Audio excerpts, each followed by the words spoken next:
Assalamualaikum warahmatullahi wabarakatuh. Waalaikumsalam warahmatullahi wabarakatuh.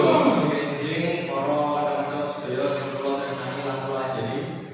Sepisanan marilah kita ngaturaken puji syukur dhumateng Gusti Allah Subhanahu wa taala awit saking rahmat lan hidayahipun kita sedaya saged pinanggih kanthi sehat lan wilujeng. Tetanaken nami kula Iqbal Bagas Ramadana siswa saking SMK Negeri Boyolali kelas 11 TKP Tunggal. Ing kesempatan menika kula badhe ngaturaken sesorak kali tema disiplin ing sekolah.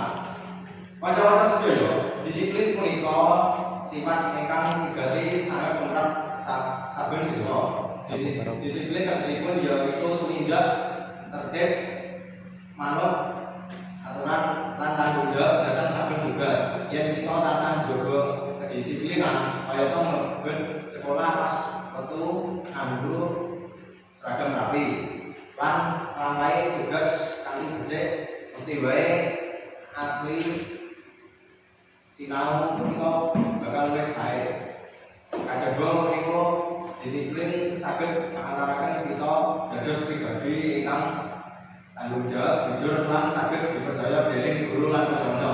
Sekolah ugi badhe dados papan sinau ingkang tertib lan nyenengake yen saben siswa padha nglakoni disiplin kanthi sadar.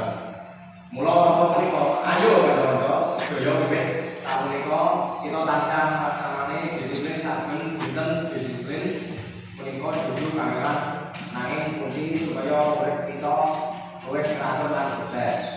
Mugi Gusti Allah tansah maringi kegiatan dumateng kita sedaya supaya saged njaga kedisiplinan ing sekolah utawi ing papan sanesipun. Sekian sesorak saking kula, mugi saged dados piwulang tumrap kita sedaya. Wassalamualaikum warahmatullahi wabarakatuh.